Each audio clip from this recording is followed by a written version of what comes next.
Hello everyone and welcome to my channel. My name's Brian if you're new around here, but if you're a returning subscriber, welcome back, you sexy beast. That's what you get for subscribing, by the way. Free compliments at the start of these videos. This is going to be a preparation guide getting you ready for patch 1.6.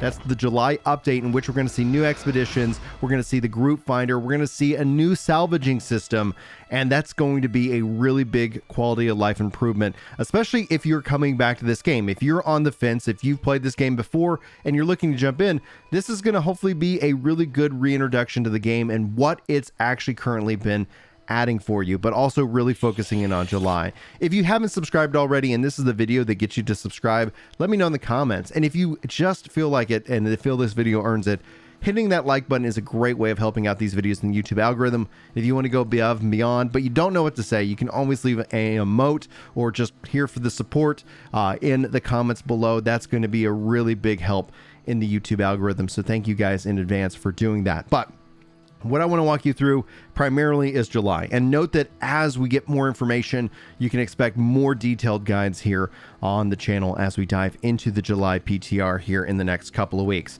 Right now, first and foremost, I want to focus in on what you need to know about July. And that is essentially kind of the salvaging system update. I'm going to pull up my storage container here, and I'm going to go into Morningdale. I am collecting absolutely every piece of gear. Now, I've got gear spread out across the world, and if you haven't been paying attention or you've been on a break, note that it's actually incredibly easy to move items from one place to another. I can just drag this sword in, jump in back into Morningdale, and drop it in. There's no cost. There's nothing I need to worry about and do. And what that does is that as you go and visit these towns, you basically are giving yourself so much storage space. The reason you want to focus in on that is that in the update, if I just drag that sword back into my inventory, you can see here I can salvage this for a little bit of coin, and I can salvage this for some repair materials.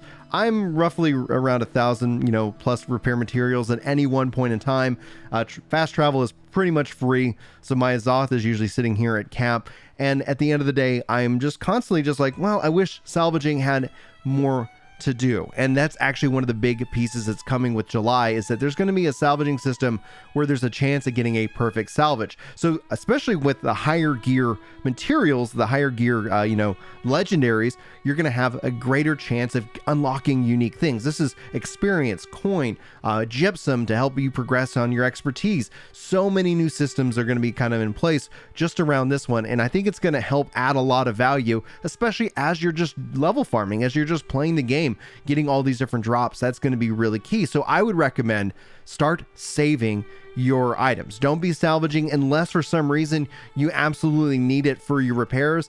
Beyond that, just keep storing it up and make sure that, like, as you visit the world map, that you unlock the different towns so you can just basically feed yourself with endless amounts of material, so that when the perfect salvaging system gets implemented with the 1.6, you can actually start really going nuts and actually getting a really good head start and jump on that. Now, just to note, when the patch does go live, you want to be able to put at least 100 points into your focus, because that's going to help give you a 10% increase to your yield when salvaging. As a fisher, this is really good for obviously harvesting up those fillets, but this is also going to help out with the new salvaging system as well. And who knows, ultimately we'll cover in more detail as it's made known in the patch notes here, what that actually kind of turns into. If they make any kind of adjustments to that, just be sure to check back in here, and I'll be sure to cover any future adjustments with that itself. Now, beyond that, so we talked about salvaging. That's going to be a real key aspect when I cannot wait to go over the group finder with you. Just note that if it's been a while, it's not going to auto match you in, but it's what's going to be allow you to list out various things and basically assign yourself different roles, which is going to be huge. But I want to take you into the faction rewards. Every day, like, I wouldn't necessarily encourage you to stress out about like logging into this game absolutely every day to take advantage of all the bonuses, but you get 3 bonuses a part of your faction that's going to reward you with additional skill. Now, you don't need to go do PvP, but I actually love doing the PvP because it's a lot of fun. It's also giving me rewards through my PvP reward track, so there's always that level of flexibility. But if I jump in here, you can get the tuning orbs. Now, note that with the July update, keys are going away. And what they will turn into is basically loot chests for you to open up and get a random smattering of what those rewards are. The mutated expeditions are going to pull from all kind of the mutated as a part of its loot pool, but you can actually start purchasing these today. Now, you can also craft these up. And we'll talk about that here in a second, because at the time of this recording, there is the double XP going on for refining, and we're going to talk about Stonecutting here in a second. But note that you can actually pick these up, and there still is a cooldown on time. You ever see an item with a little hourglass, that means you can pick up one per the time range. I believe it's like 20 hours. And you can grab these and start harvesting these and start holding on to these for when the update goes live, so that you could actually start popping these things open and actually getting a bunch of loot and rewards. But obviously you can see here, being that I'm on vacation for the last week, I'm a little bit low on tokens, so I'm gonna have to do some token farming. The other thing that you saw with those orbs is they actually have a coin value, where the gypsum orb for your daily faction has no coin value. So farming coin, like when it comes down to it, like continuing to play the game and continuing to earn money is going to be absolutely critical. But you can see here, first and foremost, I am not at the level of Stonecutting. And so one of the downsides is that if you put in a lot of time to actually harvest up and make the various different tuning orbs at 150, you might be a little frustrated that you can't take advantage of that. Now, we don't know if these things are going to stick around and continue to act as loot boxes, but I'll be sure to cover that as soon as we know more. But getting to 150 on Stonecutting is going to have a huge impact on you, especially being able to farm and create these tuning orbs. And that's going to be something very important. And so I would highly encourage you to, especially this week, and if you're watching this in the future and you're not watching it during the double XP like refining week, note that July the 1st through the 4th, all that double XP is all coming back for the weekend. It's going to be a pretty big active weekend itself. So note that that's something that I'm primarily going to be focusing in on. Now, we covered that because I want to make sure that you're getting any opportunity to have these tuning orbs in your inventory. You can obviously go run the content right now if you want to. Myself specifically is going to be focusing in on obviously just making as many items as possible, holding on to as much as possible, so I can kind of go ham. Now, one thing, if you haven't been playing the game in a while, you note that you can actually go and do any kind of gathering out in the world.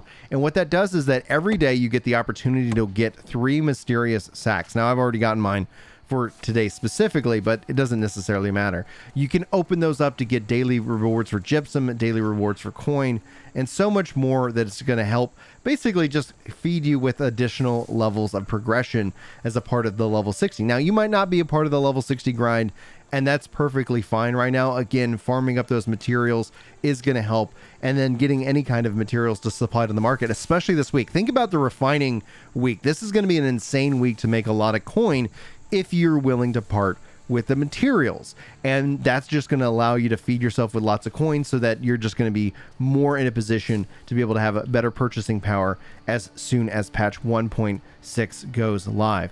Okay, that's honestly really what I want to focus you on, kind of just making sure you're knocking out any kind of daily bonuses that you have. I tend to not necessarily enjoy too many daily bonuses as a part of that, so just kind of jump into it as you can. And then as you enjoy the game, hopefully that ends up being a help. Anyway, like I said, that's essentially kind of what I'm doing to prep, making a little bit of money on the side, leveling up my character progression. Let's see here. I think it's character and trade skills. Right now, it's the refining week. Next week, I think is just general level experience. And then July 1st to the 4th, everything's a little bit extra crafting boost. Everything's coming back online to be able to take advantage of it. And then I'm going to continue to work on those PvP missions, to continue to work on my PvP reward track, and so much more. Like, honestly, it's been a blast taking part in these double XP weekends. And hopefully you got something actually really good out of this video. There's a lot to go into, and I'd like to shout out Lamoni, and I just discovered Irvum, and I'm hopefully not mispronouncing their name. I'll try and tag them in this video, so if you're looking for more New World content from other content creators who have wide ranges of experience in PvE and PvP, I'll get those tagged below for you guys so you can check them out as well. Anyway, thanks so much, guys, for your time. Hopefully you enjoyed. Hopefully you have a wonderful week, and I am looking forward to going over the details of the upcoming patch with you in future videos. Anyway, I'll wave it out. Thanks, guys, so much for watching. Hopefully I'll see you in my next video, but until then, take care. Yeah. It's time to chill out on the couch and read some comments. That's right. You know me when it comes to destiny. I'm off with a clan, and I'm glad you're feeling better. Oh yeah.